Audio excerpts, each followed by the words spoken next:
But say you believe me, and I won't be long. Are you about to sell some supplements? Or are you going to tell me how I can make passive six-figure income? I was just bringing it together. I was trying to, how do I bring this together?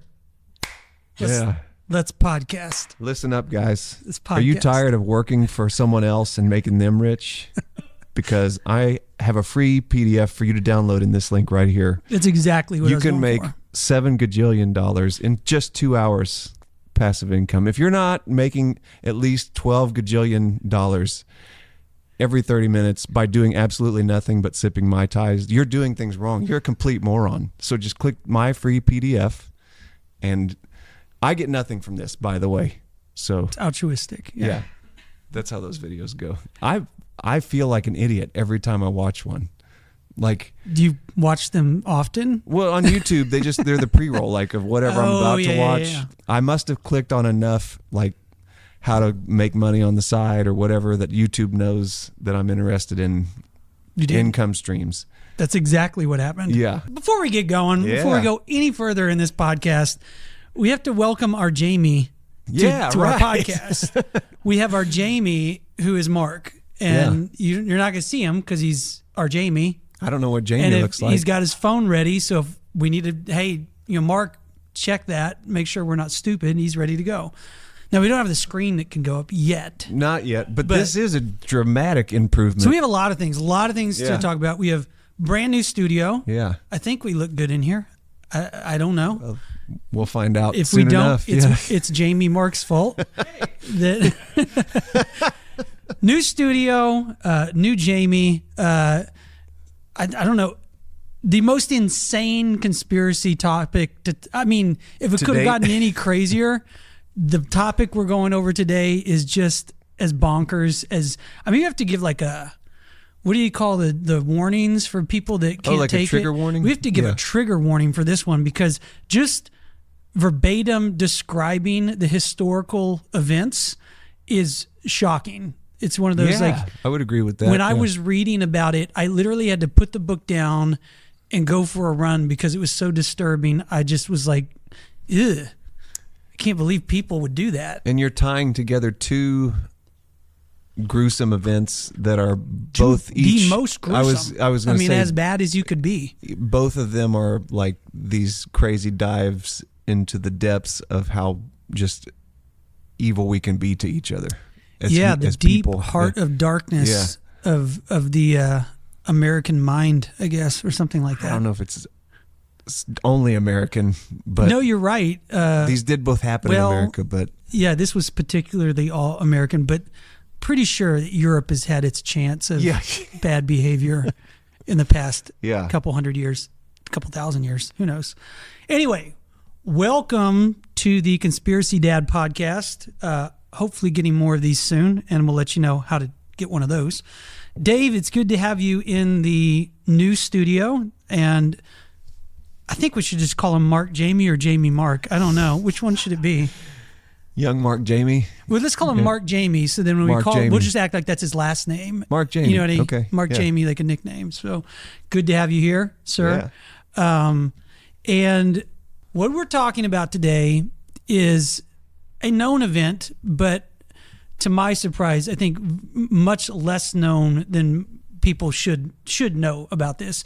And it has to do with the subject of this book, fantastic book called Death in a Prairie House. And I stumbled upon this while researching another massacre. And in researching that massacre, I found this massacre that was deeply connected, and I thought, well, that's strange. So this massacre is very not known, even though this book came out in like 2006, I think, or something like that. But let me try to paint the picture of what this is about. It has to do with a man named Frank Lloyd Wright. Dave, who is Frank Lloyd Wright? He is an architect. A renowned architect. Not a fake architect like George Costanza, but like a real architect. I drove by the Tulsa house that he designed on the way here. It's for sale. So for $4.5 million. Mark Jamie. Mark Jamie's making the big bucks. Yeah. Maybe Eventually. keep saving up. You are getting married soon. You're going to need a house. Yeah. 4.5 million, 10,000 square foot. Yeah. Apparently it leaks a lot. Because Yeah. Frank Lloyd Wright was known for, let's say, less than traditional designs. But who was he? Like, for the people that might not, that's one of the things to point out about him. He's so well known. He's a household name still. Like you say Frank Lloyd Wright, maybe some young go-hards out there don't know about him, but like the average person would know who you're talking about, right? I think so. For the young go-hards, give us a little. I can't speak too much for the young go-hards, but I do know that people talk about him like you should know who he is when they say his name. Well, Frank Lloyd Wright. Yeah. Yeah. And which then is kind of a point about him is that he worked really hard to kind of curate an image and a persona for himself. And I would say he was very successful at that because he is still, there is only one artist who has had more books written about his life and his work than Frank Lloyd Wright in all of humanity. That's really saying something. Can you guess what artist? John Lennon. Oh, no, not even close. Okay. Like world art. Picasso. Close, but that still was not pretty even good. close. Think Ninja Turtles. Michelangelo. Ah, okay. I read somewhere that he has had as many, like Michelangelo's Really? the only, that really puts him up there. I mean, that's Absolutely. a hell of a maybe. And I think some of it was he was just at the time when print was in its heyday. He was the topic of discussion, newspapers, and but he's had the most books written about him than anyone except Michelangelo, which is pretty insane. Yeah. So, I don't know. What else do I need to say about Frank Lloyd Wright? Except he's an architect from Wisconsin. Yeah. Made his mark in Chicago. That's kind of where he kicked off. The main thing was that that I recall from that kind of lends to what you were saying is that he quit architecture school, went to Chicago, had trouble finding a job, but kind of slithered his way into this architecture firm. And I believe he had a family connection. Yes. There was like an uncle that was having a church built, and the architecture firm that will come into the story of the massacre. So he comes from a line of Welsh people who settled in Wisconsin called the Lloyd Joneses. So the Lloyd Jones family, the patriarch of that family was Jenkin Lloyd Jones, who was also the founder of the Unitarian Church in no kidding. Chicago, I believe. Okay. I still don't know what the hell a Unitarian is. I've tried to research that a lot. Seems like it's everything and nothing all at the same time, which That's a very Catholic explanation of it. I don't know what it means. I think it's a very anti-tradition kind of new agey pseudo-Christianity, but also everything else kind of religion. Well, I've attended one once or twice, and it Really? in a lot of ways Like attended one? Yeah. Like I mean, I went went to to a a service Unitarian service. here Yeah. in Tulsa? And as far as like the aesthetic of it, it's like a traditional church service. I mean, like pews, they have music, like more like traditional people in robes type. Did the structure of the church look like a church? 'Cause Yeah, like I know one of Frank's first big projects was the Unitarian Church in Chicago. This is probably what I it was was kind thinking of known Yeah. for like not looking anything Okay. like a church. Well, the one that I went to looked a lot more like a church than Okay. the churches that I'm spending a lot of time in these days. So I guess you could say the same thing about a lot of churches these True, days. yeah. Don't look anything like a church. not what we think of. Yeah. Well, so yeah, he grew up in Chicago. You're right. He kind of, some would say, maybe snuck his way into architecture. He didn't have the academic background to be doing what he was doing. He was connected through his uncle, and he also made a point to lie about that his entire life. So he always had these weird stories about his genius and his coming out of nowhere and getting picked up by, I think Sullivan was the first architecture firm he was working for. Then it people in research in all the books next to Michelangelo decided, well, no, you kind of knew him from your uncle. Yeah, it's a funny thing to lie about. Like, and there's this other anecdote that he would tell people he was like 2 years younger than he was. But specifically pertaining to him weaseling his way into this job, like my thoughts on it were like, well, lots of people get jobs because they know somebody. Who you know. Yeah, and that's not that uncommon. And I think that the temptation is to be like, well, he wasn't a real architect because he had a family connection to get on at this firm. But I think that it's like, I think we're also witnessing a pattern of behavior that's gonna manifest throughout the rest of Frank's life. He wasn't always particularly honest about much of anything in his life. That's a goal of this. See, the thing is, Frank Lloyd Wright is adored and really an icon and loved by so many people. And I'm going to make it a goal that by the end of this podcast, if you listen to it, you will dislike Frank Lloyd Wright as much as I do, as a pretty much disgusting, degenerate human being that I think was so overrated. It's hard to understate or to overstate how much he was overrated. Oh man. I just don't like the guy after reading about him. I'm not particularly fond of him, but if this goes the way that it often does, I'm going to leave here really not liking him. What I was witnessing in researching this is what I call like the Bill Clinton effect. And it's this idea that he's just a progressive icon, which is what he was. He was a progressive artistic type. And so he was kind of just, everyone forgets about all the terrible things that he did. Yeah. And if you look at the behavior of the man pretty much throughout his entire life, it's a narcissist, egomaniac, degenerate, I don't know, just unfaithful, just a bad guy. Even, we'll get into some of it, but lots of, bigotry and things that people would not consider progressive, but for some reason he gets a pass. And everyone loves Frank Lloyd Wright, and they never for a minute say anything bad about him, even though arguably his whole life he was just kind of behaving badly all the way to the end, in my opinion.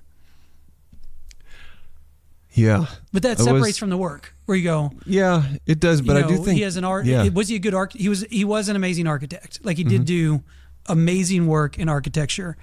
He was just a bad person the whole time. It is a funny dynamic, though. There are those people in the public spectrum that, like, never, you can't say anything bad about him. Like a Bill Clinton.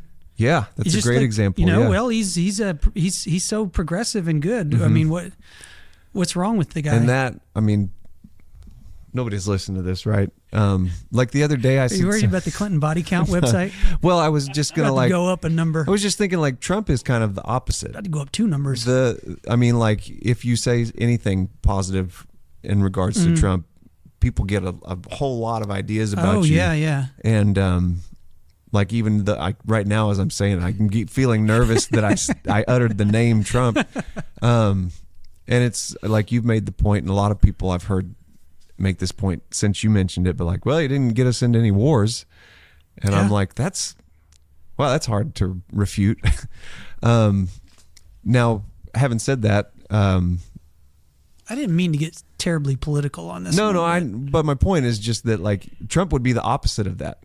If you bring up Trump in mixed company, it's like, it makes everybody upset. Nobody feels like they can say anything. I don't understand why this phenomenon works that way, but it's always seems to be people on the left side of the political spectrum are able to hide from bad behavior, that if people on the right side of the political spectrum even did remotely close to the things that these people have done, like an Anthony Weiner, you know what I mean?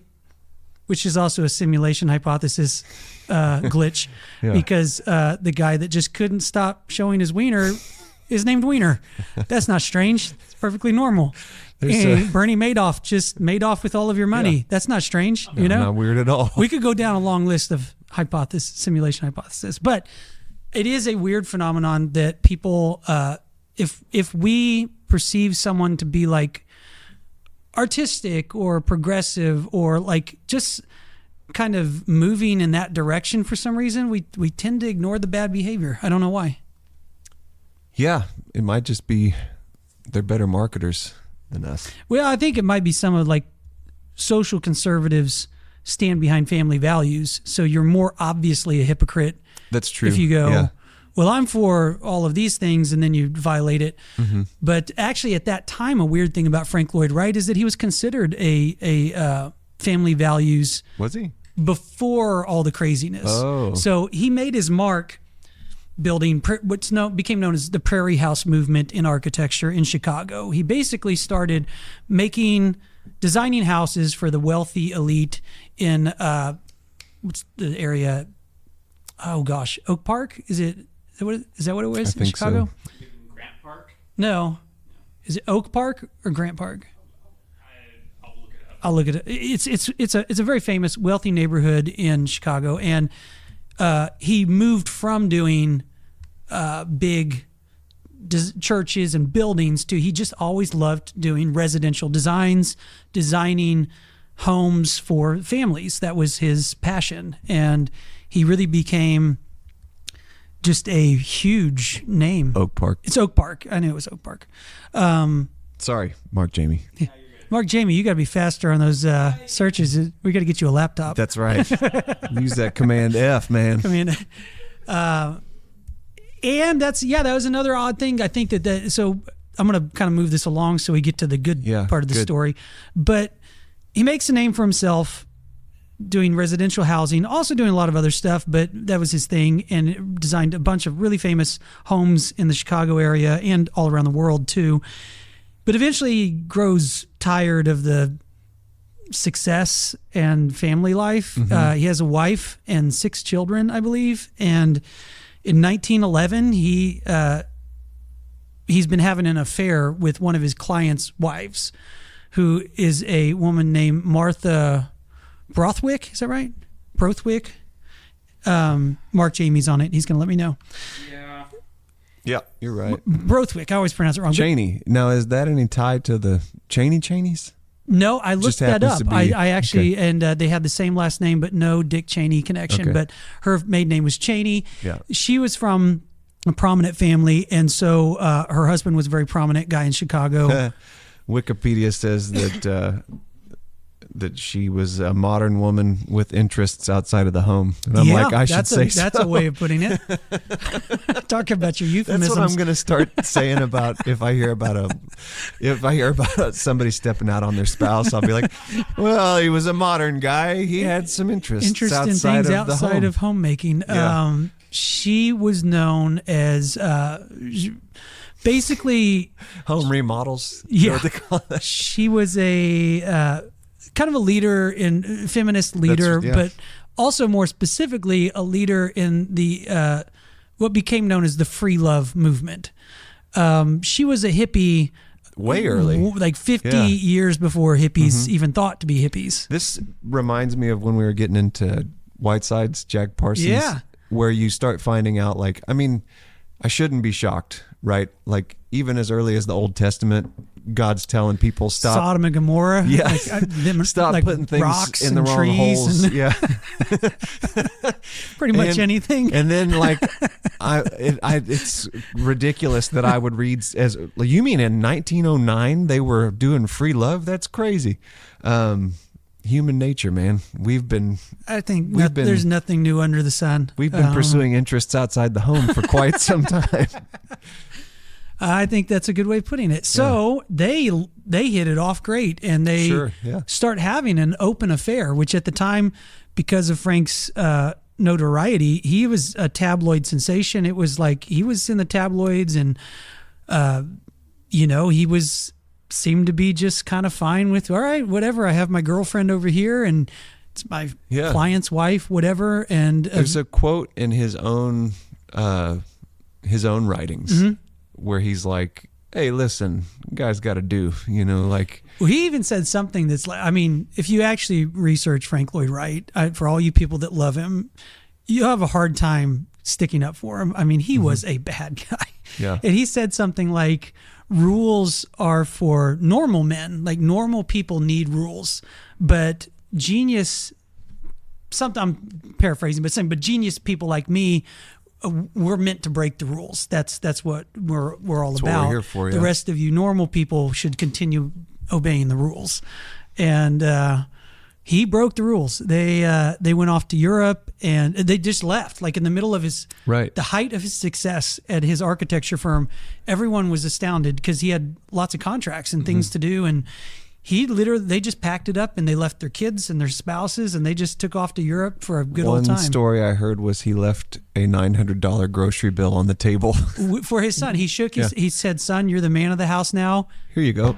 Good luck," and left a $900 bill, which at that time probably was about a $10,000 bill. That's got to be a lot. I mean, we don't have a $900 grocery bill now. Yeah. So they go to Europe and do what people do in Europe, I guess, for Interest for a outside while. of the home, yeah. And eventually he comes back to Chicago. His wife thinks they're going to try to make things work. She's strangely like defends him his entire life and just, he'll come back home, whatever. I don't know what's going on there except Stockholm syndrome or something. Yeah, there's that. And there's also, I mean, from what I'm noticing, there seems to be a certain amount of shame associated with being the one that's been cheated on. Well, and at that time, it was very especially unheard of. Yeah. You do not have an affair on your spouse. Well, they did, but you just hid it. Yeah. You just would never admit. To your point, for him to be so brazen about it is part of what is so, such an affront to her. Well, I think some of it was, to him, I believe it was almost a religious conviction. Martha Borthwick was working to translate the writings of Key. I don't know. I can't look that up. Last name's Key, but it's a Swedish feminist writer of that time. Okay.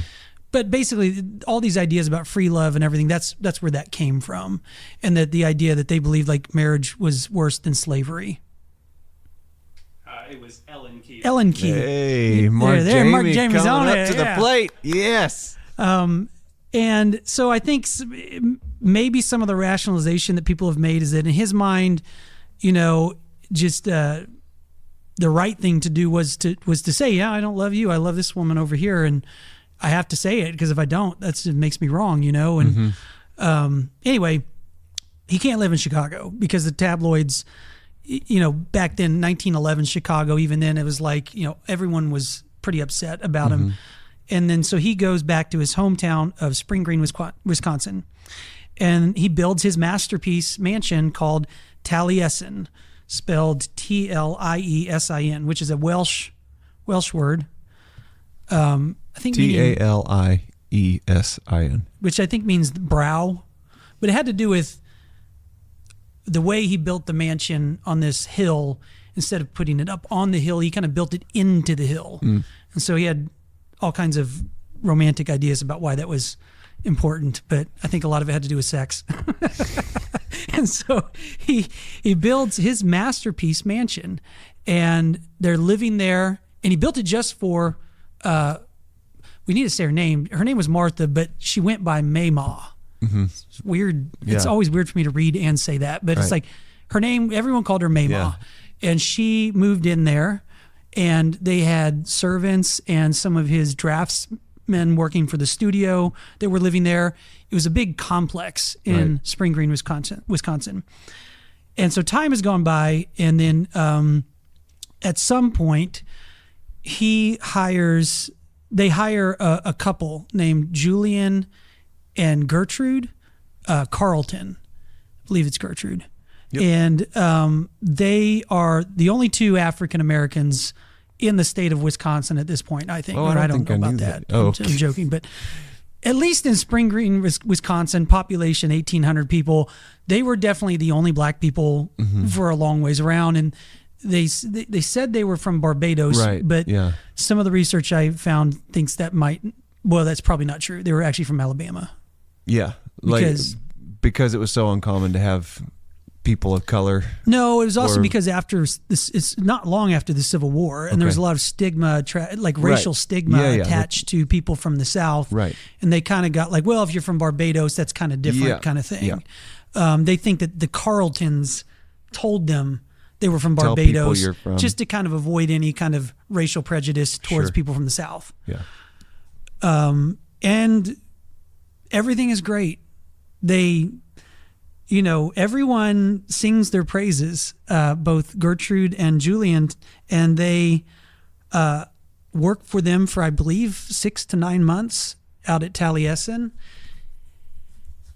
And, Frank leaves town for a little bit to go do something. He's working on these garden structure in Chicago.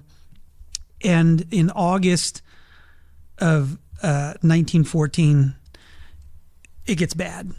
I'm trying to think even how to gauge diving into this. It gets bad so quickly. It's like, do I just dive in and say, I think so. Like, this is just it, guys? it's lunchtime on a Saturday. Again, I think here's where that trigger warning. trigger warnings are really stupid, and I've always thought that's dumb. But this is the one time I'll say I'm gonna a lot of words are gonna come out of my mouth. Trigger warning. They're violent and depraved, and I'm just describing what happened. But it's bad. If you don't like hearing about bad things like this, don't listen. So, and I really could not believe this when I found this. I cannot believe more people don't know about this. On August 15th, 1914, the mistress Mayma and her 2 children, a 9-year-old girl and a 12-year-old boy, are staying at Taleisin. And the compound is so big, you have a dining room for the family, and then there's a dining room 100 feet away for like the staff. And it's lunchtime. So there's 5 or maybe 7 staff members. I can't remember. It's 5 staff members. I think Mark Jamie's really paying off today. 5 staff members, and then the 3 family members. And they've been working. They're settling down for lunch. Gertrude is the chef, so she's prepared a soup lunch for the family. And Julian, for some reason, goes in to serve them lunch. He goes into the first dining room with Mayma, and instead of serving her lunch, he walks up to her and takes a hatchet and basically brings it down right on her forehead and almost cuts her head in half. Yeah. She's probably dead instantly.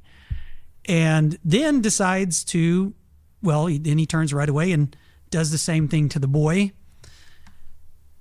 The girl, they think at some point, tries to run, and he just chases her down and does the same thing to her. So, sorry, very violent, terrible thing to happen. And this is all based on all these historical accounts. Like this guy's William Drennan, who wrote this. This is kind of his best take on, because it's so long ago, exactly what happened, we don't know, but this is kind of the best guess of what happened. So he's killed these 3 people in this mass murder, and they're so far away over here, they don't know what's happened. All of the staff members are just waiting for their lunch. Then he goes into the kitchen, presumably covered in blood, and picks up their lunch and takes it and serves them lunch. Oh, I didn't and hear they this don't piece of they it. don't notice that anything is odd. Whether maybe he took off his coat, right. Concealed the fact that he was just murdered 3 people. But 2 things happen that in this book that don't make sense.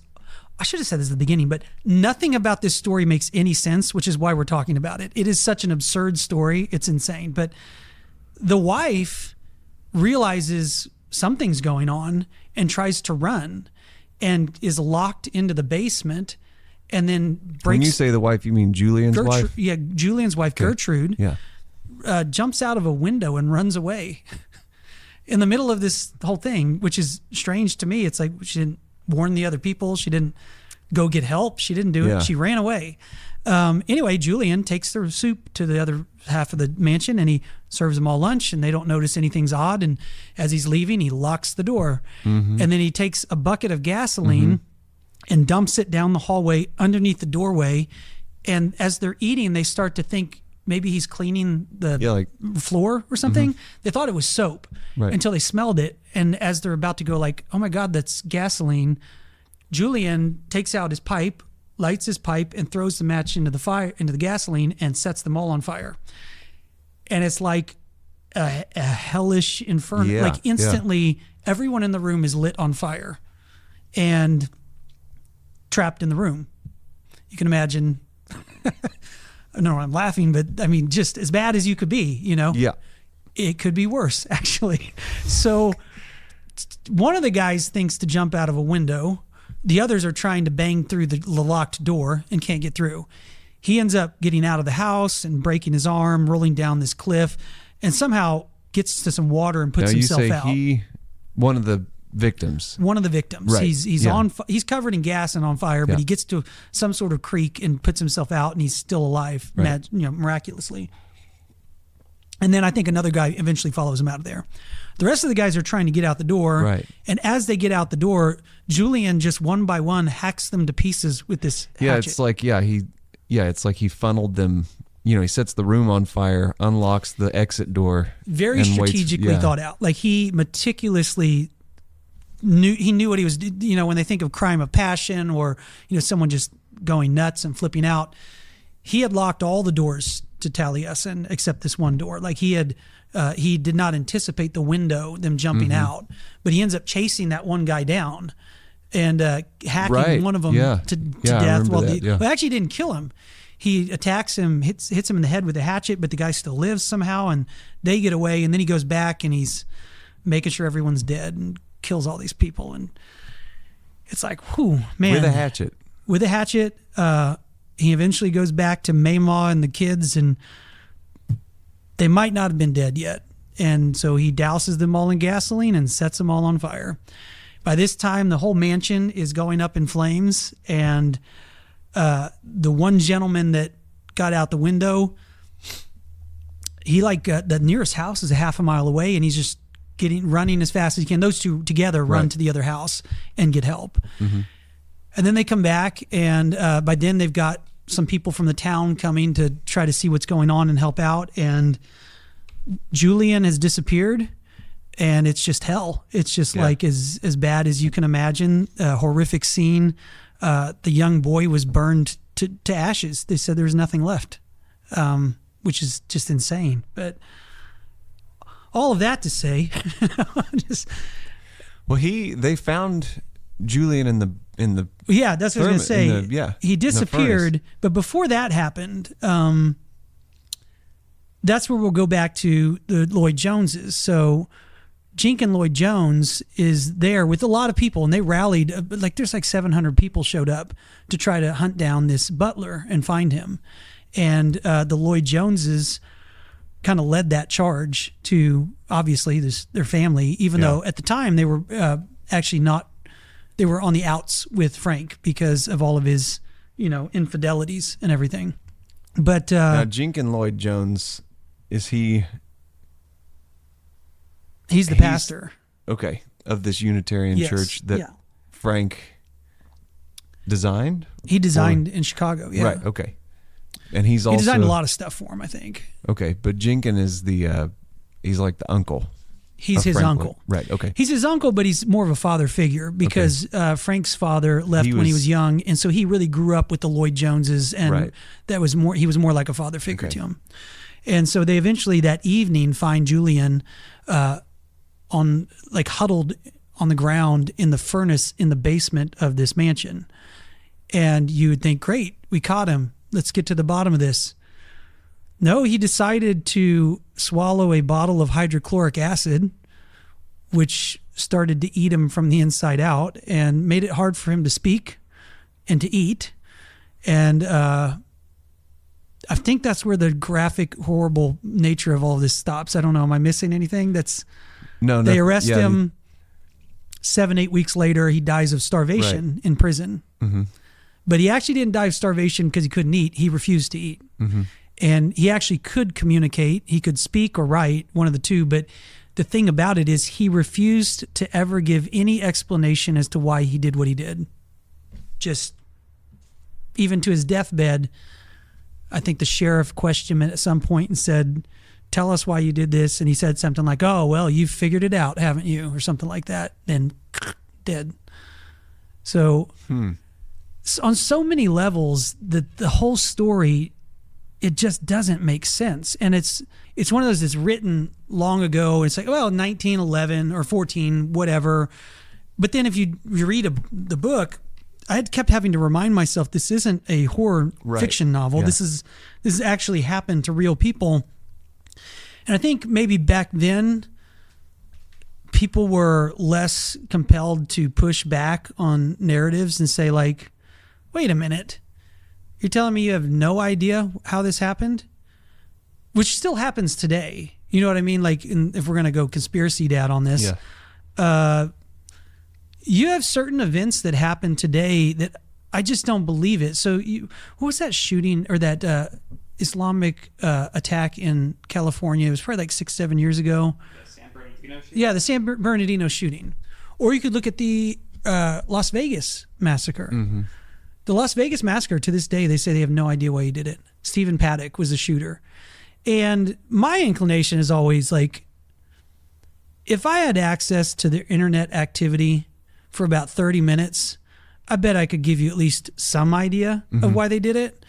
But we're expected to believe from the media, well, Sometimes people go crazy. Sometimes people go crazy. And so whenever I hear that, I just immediately think there's a cover up. I just think, okay, I mean, really? Like if your spouse did something like that all of a sudden, which the wife was found and questioned and let go, put on a train back to Chicago, and just she had nothing to do with this. Yeah, one of the podcast, I listened to the Stuff You Should Know podcast episode on this murder at Taleisin, and yeah, their account of it was that they had said that Julian was showing signs of being unstable, and that possibly the wife was aware that he was coming unhinged. Yeah. But all that came out afterwards. See, that's the problem I have, is that even the day of the massacre, Frank gets on a train with his cousin Richard, right, who will come into the story later, and they that's arrive. the same. That's the same. He's there. I'll get to this. Yeah, okay. So Richard and Frank arrive at the train station that evening, and you can look up quotes from Frank where before he's had any look into anything, he hasn't spoken to anyone. He hasn't talked to Julian. He hasn't visited the guy that murdered his girlfriend and their kids and burned everything he loved to the ground. He gets off the train and starts singing his praises. He says he was the best employee he ever had, and he was a brilliant man, and he just had nothing but good things to say about him. And he says he must have just gone crazy. That's all. And I just hear that and I think, bullshit. There's no way that is that is a cover up. There's no way that is what he would say if he was a human. Like, yeah, that's if you think, really even bizarre. if it's, you don't have a girlfriend that she knows about, no, but if you had even a friend that was just, if it was me or like Jamie Mark or Mark Jamie, and you heard that happen to them, would you immediately start going, this guy that killed Mark Jamie, he is the best guy. I mean, I have no idea why he was the best. He was smart and amazing. Yeah. Or would you get off and go like, we are going to get to the bottom of this, and I want justice to be served because this person I loved was chopped to death and burned alive. Right? Yeah, totally. So how does that make any sense that he would say? I had not heard that he had so many nice things to say about the guy that early on. Nobody had anything bad to say about any of them. And then after the fact, so that's why after the fact, when they questioned Gertrude, she said that, oh yes, he had been violent at times and staying up late at night, staring out the window with his hatchet and saying things like, I want to kill mama or something, not specifically, but right. I read all that thinking, yeah, if I was like the only black woman in Wisconsin my husband just brutally murdered a bunch of people, I would say whatever I could to say, he's crazy, get me away from this guy. Yeah. So I think anything she's saying, you have to take with a grain of salt and think, is she really going to say anything nice about Julian? Or is she just going to say, oh yeah, I was really worried. He was crazy and I tried to get away from him, but I couldn't. can I please go back to Chicago? And they said, yeah, sure. So I think you covered even more than I was aware of. I listened to some stuff on it. You mentioned more than once, them being black and in the middle of this higher, like more elite area of Wisconsin. I mean, there's racial tension there.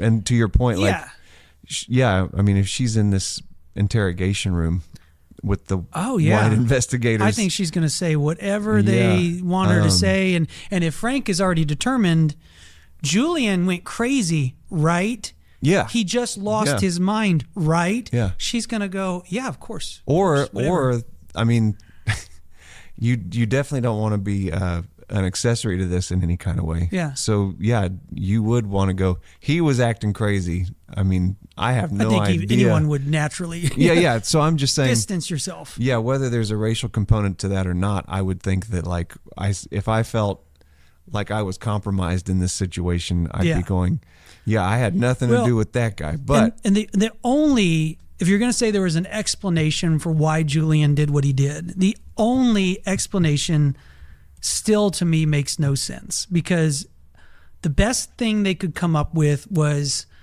at some point a few days prior to the massacre, Julian had an interaction with one of the other staff members who was a draftsman for Frank. And I think the draftsman had told him to saddle his horse, and he's the butler, so he doesn't saddle horses, and which is totally legit. Like, I'm a butler, I don't saddle your horse. And he used some sort of racial slur directed at Julian, which wasn't the one you're even thinking. Like, it was kind of like black SOB, which was like, that's not nice, but it's not the one you're thinking. You know what I mean? But that's it. And so, and they accept that as like, well, you see, he was kind of crazy, and this guy called him a racial slur, so he chopped everyone to pieces with an axe and burned them alive. And, people do that. That's a thing, that happens, versus going like, wait a minute. Like, if he's mad at the one guy, wouldn't he just kill the one guy? Right. Like, why murder what did the innocent women and children? The mistress and the kids have to do with all that? That doesn't make any sense. Okay. So I guess where my head was thinking like black people isolated in Wisconsin. Do you agree that explanation doesn't really hold water though? No, I'm with you. I'm sorry. I didn't mean to try and rush you along. I just was like, it was starting to bring to mind like, okay, well, there's that massacre that was awful. Now we can talk about this book. So what really got me going on this was this book. And what I'm going to do is show you that I think indirectly Frank Lloyd Wright is responsible for the Tulsa Race Massacre. It's a bold statement, but I think I can make a compelling argument why the bigotry of this one family led to 300 black people getting massacred in Tulsa 7 years later. So I came across this because when I was researching the Tulsa Race Massacre, there's a lot of people that would say that really one of the key people who was at the heart of instigating this massacre, which we'll get into exactly what that is. A lot of people will be familiar with it though, was the man named Richard Lloyd Jones. Frank's first cousin, the one that grew up with him in Spring Green, who was working in Chicago with Frank at the time when the Taleisin massacre happened. And my thesis, I guess, would be that I think that Richard Lloyd Jones, I think the family generally had, probably at that time, I think a lot of people had just a general amount of bigotry that all groups had, but it wasn't 2024. It was 1914. It was a different time. But I think that he moved to Tulsa in 1919, and he moved there really with a very specific agenda. Like, when you say he, you mean Richard the cousin? Richard Lloyd Jones, that he bought the Tulsa Tribune. And if you read the headlines of people writing about Taleisin, and just to give you some context, when this happened, when Taleisin happened in 1914, it was the biggest headline story in the world. Frank Lloyd Wright was like, it would be like as if this happened to Michael Jackson. And every tabloid everywhere was writing about it. And you'd be right if you were guessing, were there a lot of racist headlines directed at Julian because of this? You'd be right. There were. You read them, they're terrible. Even on this is insane, but like on the death certificates for some of the victims, the cause of death was killed by a Negro. Yeah. Like not just killed, like specifically right. worse than just killed. Yeah. You know what I mean? Well, yeah, and that was, I mean, as we get into the Tulsa Race Massacre, a thing that kind of a theme that came up more than once is like the accusation that this young man assaulted this young lady in an elevator. And the thing that kept coming up in the conversation was like, back then that was like, well, you know how black guys are always after the women, they just can't control themselves. So like murdered by a Negro is almost like, well, yeah, they are so impulsive. Yeah, it's implying that they're like less than human. Right. It's like you can't just say, well, murdered by a crazy guy. It's like you had to add that in, and they were way worse than that. Like, oh, here's another point. So that night when they're still looking for Julian and the Lloyd Joneses are leading this 700-person mob of people, it turns into a lynch mob. Yeah. And they eventually catch Julian, and he's right there. I'm pretty sure, if I had to guess, Richard Lloyd Jones with his dad and cousins, with all the other people, are they're trying to take Julian from the sheriff and lynch him right then and there. Sure, yeah. And the sheriff had to pull his gun on the crowd and threaten to shoot them if they don't let them pass. And so they end up not being able to do it. But that, to me, it's very hard to look at that experience and think, okay, let's give you some context here. Your cousin is world-renowned, huge, larger-than-life figure, and his entire world is ripped away from him by this Julian Carlton character. On that day, you know, Frank, his life was never the same. Like, he never recovered from that. And I think it's impossible to look at that and not think that had some influence on Richard Lloyd Jones and maybe the way because he was a newspaper writer. He worked at the Chicago Daily News at the time of the Taleisin massacre, writing headlines about the massacre that, if you look at the headlines of the Tulsa Race Massacre, look a lot alike. Because I think that's what he was. I think he was generally bigoted, and then after that, like, he really did not like black people. Kind and of he like was, a "see, I told you so." Well, I think he had an agenda. Like, he's like looking at all the success in Greenwood and Tulsa, Right. and he specifically was looking for a reason to instigate racial violence, because he literally hated black people. Like, he wanted to burn them to the ground. And there's so many weird parallels where it's like the burning of this one, and then the burning of this city, and then the lynch mob, and it's like there's one man at the middle of all of that that I think I don't know, obviously there's a lot in history that you lose, but no one in this book mentions anyone in this book, and no one in this book mentions anyone in this book. But I find that I think that's a real thing that history has missed. It is crazy that, I mean, I didn't catch that his cousin was the one he was working with in Chicago. He wasn't working with him, but he was there with him. But like, I do recall there's more than accounts one. of him getting off the train and Yeah. shaking Frank and saying, like, "Wake up, man! This is as bad as it could be. Like, you got to understand." Yeah. You know. And then any accounts you listen to or read about the Tulsa Race Massacre, the tale, kind of the short version of what kind of kicked everything off was, what was Dick's last name? Roland. Dick Rowland comes in to use the restroom in a Renberg's, and there's a scream from the elevator. The girl that's like the elevator attendant, the assumption is that he's assaulted her somehow. Yeah. And he runs out the door, and they get him in custody. And so it's not very long before, there's this kind of lynch mob activity starting to form. The same day, yeah. Yeah. I mean, it's pretty quick.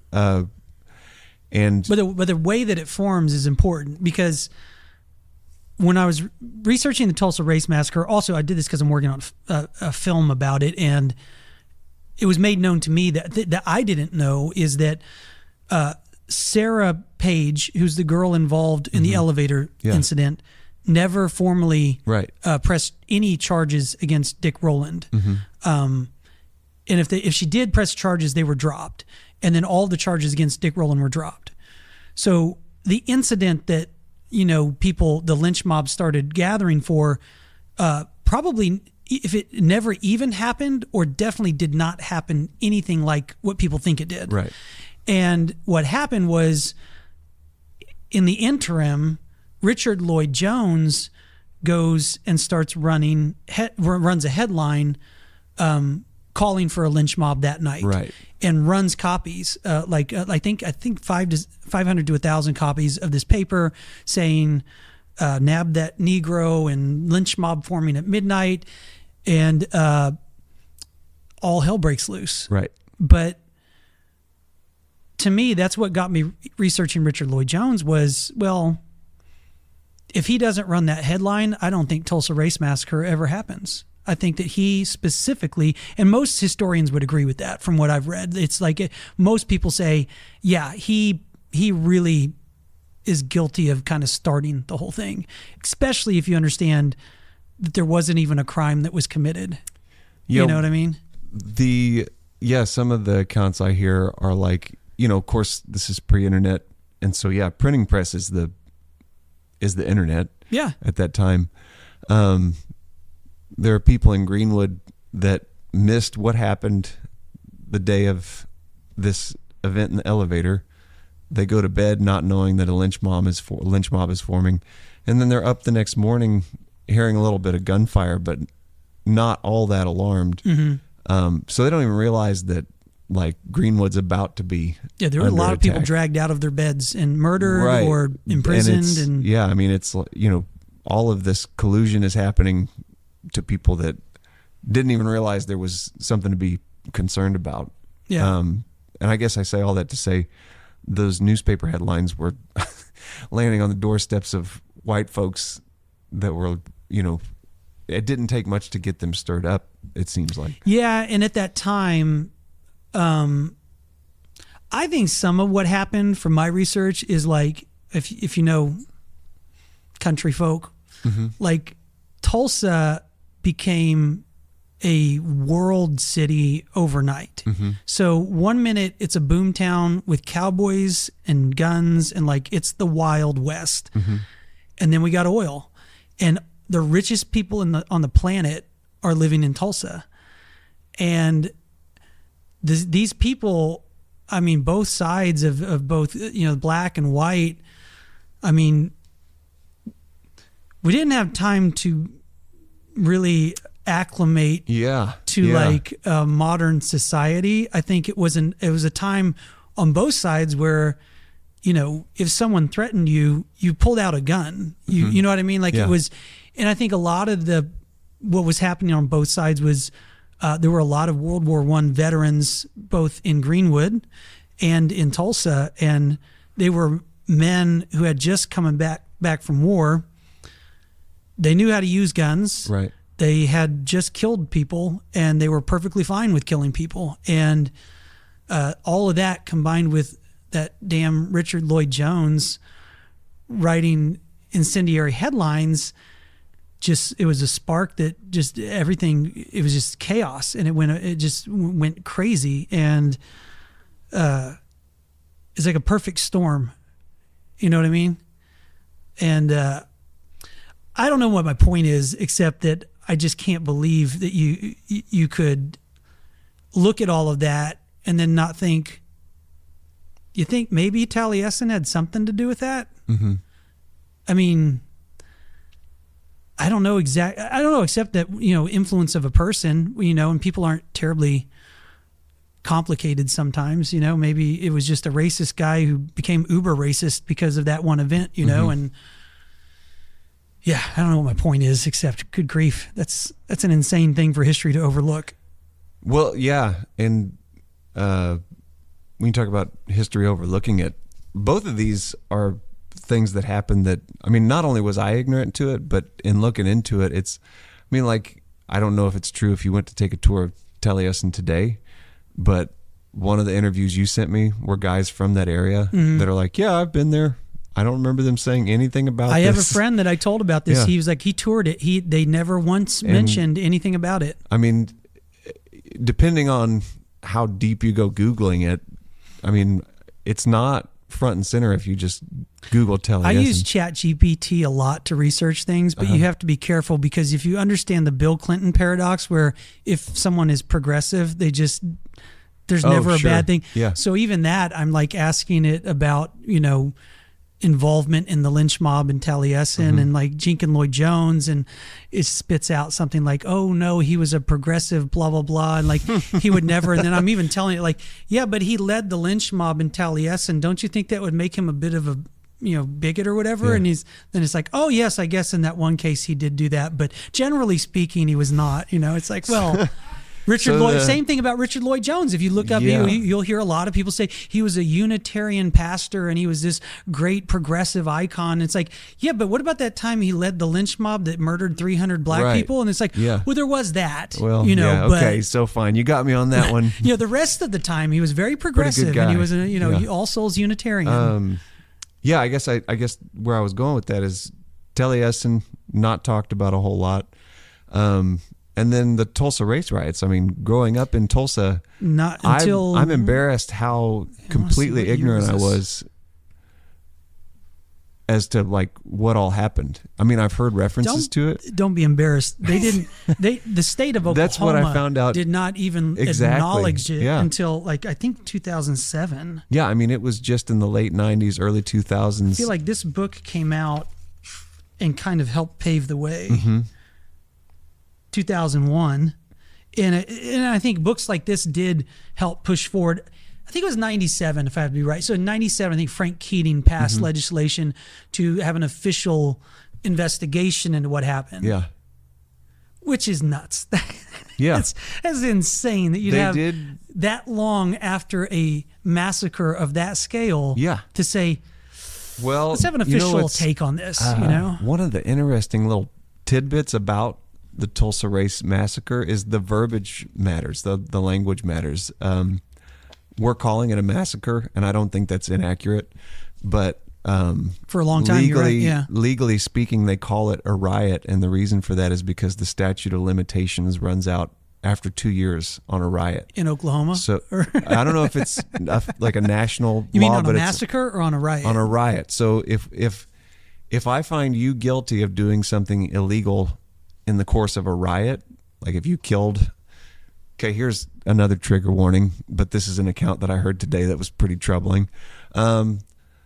If someone were to drag a body behind their car of, say, a black person that was in this massacre, which did happen. Yeah. So if someone were to do that and it was throughout the course of a riot, but they weren't brought up on charges of it until like 2.5 years after this event, the statute of limitations is run out.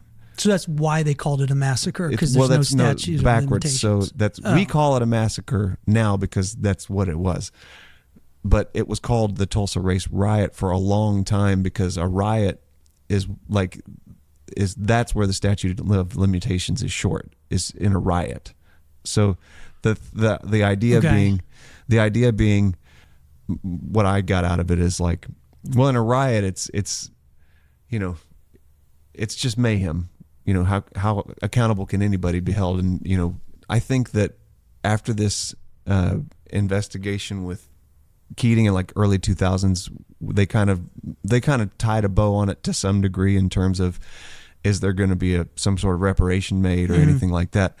And that's why we can be a little more free with calling it a massacre, which is, you know what I'm saying? So legally, when you call it a riot, the statute of limitations ran out a long time ago. But if it's a massacre, then then it's a longer window of time that people could have been brought up on charges for. Well, that's what I mean. That's the point I was getting, is like that allowed legally people to continue legal pursuit beyond that 2-year window. Right. So, But yeah, I'm just saying. it also more accurately describes what happened. Right. Yeah. No. Because But in my reading, it was a riot for about an hour. yeah, And then it turned into got a massacre. real nasty. But I guess what I'm saying is like the series of podcasts I was listening to. I'll put a link in the show notes, or maybe I'll send them to Mark Jamie now. But I listened to a pretty good series that was like American Storytellers, and they were just getting into like post riot / massacre.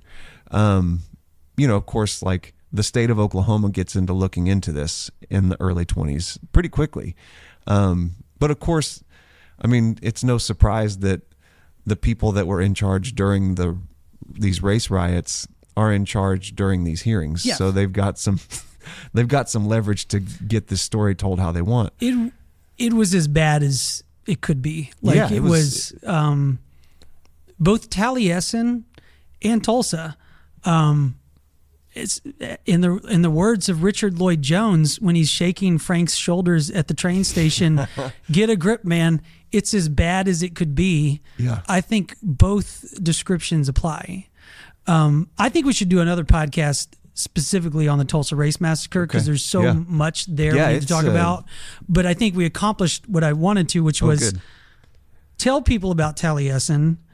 It's an insane story. You should read this book if you're interested. And also say there is a connection to the Tulsa Race Massacre from that. And it's a family connection. And I think that history has neglected to research that for political reasons. But damn it, we're not scared to do it on the Conspiracy Dad podcast. So we're going to dig into it. And there's a lot of things, we kind of touched on Richard Lloyd Jones in the Tulsa Race Massacre, but it doesn't end there. Like he had there's a lot to say about, him and his family and kind of how we ended up where we are now. But it's an insane story. I mean, exactly what the conspiracy is, I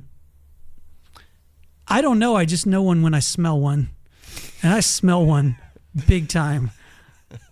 Like when Frank says that, when he says he was the best employee I ever that is had. bizarre. I didn't He's hear a that. great guy. It's like bullshit. To button up Taleisin, I don't know if you've developed a conspiracy theory, but I think that crimes like this happen generally two ways. And I'm not an expert, but I do read this stuff all the time. I think it's usually religiously motivated. Like this violent crime like this is religiously motivated, or it's a crime of passion. I think you are dealing with a crazy person. I think obviously on some level the guy was unhinged. But I also did this fun thing where I plugged into ChatGPT, which is a great cheap lawyer if you don't have one, because it can look up all kinds of stuff legally. It'll always tell you I'm not a lawyer, but I will give you my opinion.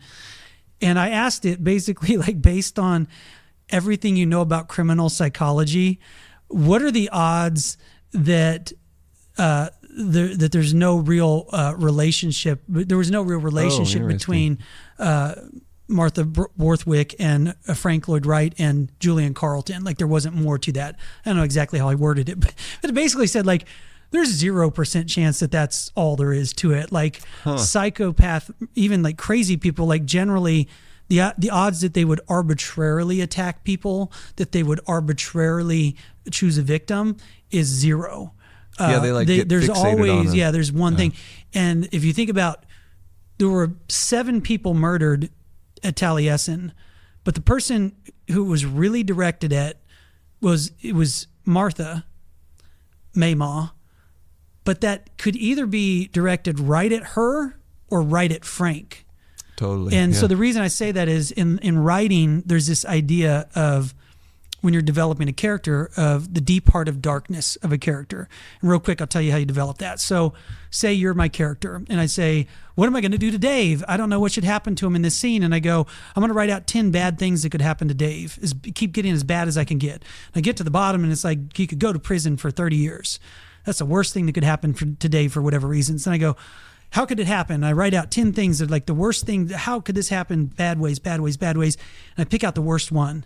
And it's like, Dave is sent to prison for possessing child pornography, and you think, how bad could that be? Could it be pretty worse? bad. And you go, I know how to make it worse. Yeah. And he's innocent of it. Yeah. He was framed By for looking at by trusts. somebody Yeah. by his own sibling or something. Yeah, yeah. So you get these compounding, like as bad and bad.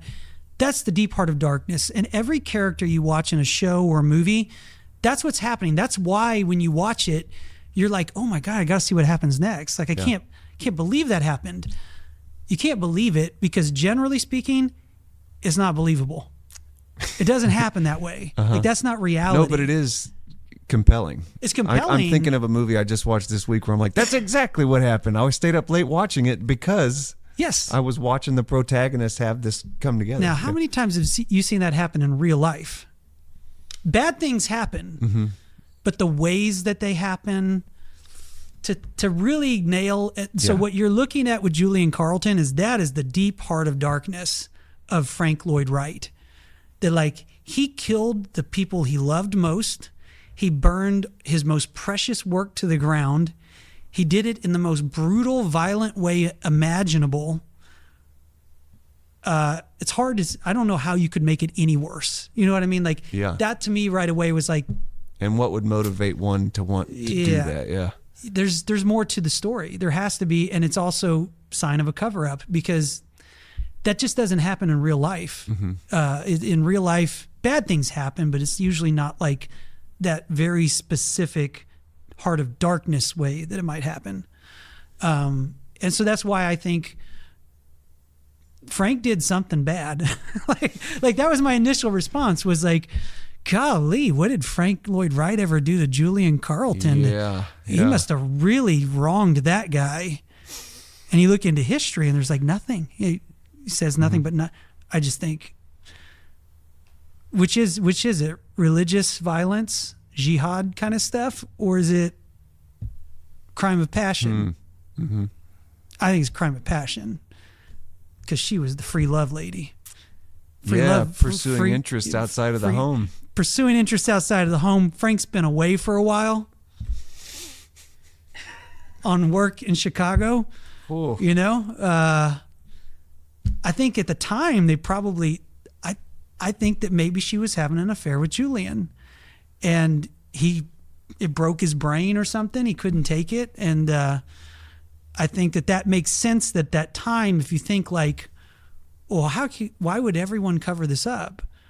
Well, at that time, his husband, the ex-husband being such a prominent guy in Chicago, and Frank, at some point, people would just be like, she's already dead. We can't make this any worse. You know, he went crazy. That's what happened. Yeah. That's just a theory. It's pretty interesting. I don't know. Yeah. It's that or Frank did something to him or his wife or something. Right. Somebody did something to somebody's wife or girlfriend. And know that. Yeah. And that's how you get to violent, crazy murder. Yeah. That's my conspiracy theory. Like it. I have no proof. No, yeah, I think I have no evidence. it's good to keep in mind, but No, I know it's conspiracy when I smell it. There's something brewing there. I don't know what it is. I don't know how you get to the bottom of it either. Probably can't. You know, no, I don't think that you later. can. Only the reason I say that is because in both of these cases, the thing I kept hearing come up from historians, podcasters, people I was listening to is like, well, it wasn't documented all that well. Yeah. I mean, we to this day don't really know where Dick Rowland ended up. Las Vegas shooter. San Bernardino. That's my point. Even today, with all of our technology, I think if people in positions of power decide we can't really let this to the public, they can still squash it. Yeah. So how easy would it be in 1914? Very I think easy. incredibly easy to say, this is the story, stick to it, guys. Yeah. There's nothing to see here. The San Bernardino shooting is just nuts. Like they kept saying, they had their iPhones. I don't know if you remember. They were just like, well, we just can't unlock their iPhones. We have no idea. And I was like, is this a big commercial for Apple? Like, what is this? Like, you're like NSA. They've been spying on us with backdoors forever. Snowden told us about it, and then they're like, can't unlock these iPhones. They if have we a 4-digit PIN, if only. Yeah, if they only didn't have that, we could have gotten in. We tried putting the phone up in front of their face, but No luck there either. There's jokes So- I can make there. I'm not gonna. All right. Anyway, does that button up our Taleisin take on things? Yeah, I'm Maybe- glad to hear that you wanted to get into the Tulsa Race Massacre Yeah. more on another episode because it felt I want to do it justice. exactly It's a like, very yeah, significant I historical think it's event. important to like go, well, we're not just glossing over that. The main point you were trying to drive at was there's how are these few people tied into these two things that are, and like you said, the incendiary nature of these headlines in both cases, which brought to my mind, I know we're trying to wrap it up, but like to put a point on like, well, what does that mean for us today? Is this idea of us being propagandized now. And I don't know how many times I hear, whether it's in conversation in real life or just listening to as many podcasts as I listen to, this kind of like, well, it's weird. You get on Twitter and everybody is just at each other's throats. And it makes me afraid to say the name Trump in front of other people in regular life. But really, like, I don't have a hard time getting along with people in real life. And I'm just about to walk out into the street and get in my truck, and things seem about as okay as they were 5 years ago. I mean, and that's pre-COVID. So I think that the nature of how media is used to like give us this narrative and put thoughts in our head and kind of give a story of the landscape of how things are going is something that's we're so reactionary, like a human nature, that we hear black guy assaulted girl in an elevator. We live in a time where we've been told that enough times. Now the newspaper says we got to get rid of this bad black guy. And like, if you're not paying attention to like this mob frenzy that's getting built up, one can get swept up into that. You know what I mean? And I think that that's, kind of what is likely what's happening now, where like, with a lot of the political and social discourse in social media, people are getting swept up into it. And like, I have it happen with my father-in-law sometimes. He'll make a comment off of a headline that he read, and I think that's completely not true, I don't think. And I know for sure you didn't read what was below that. And if I'm not careful, I'll get engaged into a back and forth about it. And then I think, what am I? I'm arguing because someone else wants me to argue. Exactly. Yeah. So That's called the Illuminati. yeah. And so anyway, I guess what came to mind to me was like, well, that, just like in the Old Testament, people are putting things in holes they weren't supposed to. And it's a story as old as time. We get wrapped up emotionally before we take a step back and go, well, who just told me that? And why was I told that? And who's controlling the megaphone? And what is the megaphone? Like, I like how you weaved all that together. That was good. Thanks. Yeah. I think it's a good place to put a pin in it. I do too, yeah. I think that we'll revisit the Tulsa Race Massacre and talk about that on the next episode. But read Death in a Prairie House if you want to know everything about the Taleisin Massacre, everything minus the strange connection between Richard Lloyd Jones and the Tulsa Race Massacre that nobody seems to mention. And if you want to learn about the Tulsa Race Massacre, The Burning by Tim Madigan is widely considered one of the best books on it. Great book, just missing as one sentence says Frank Lloyd Wright was his first cousin. Yeah. Great, that's it. Not a mention of Taleisin. So Maybe that'll be in we're the educating people. That's what we do here. 2025 edition. Let me put that out. Thank you guys for tuning into the podcast. Please like, subscribe, share, and we look forward to seeing you at the next one. Cheers. That I won't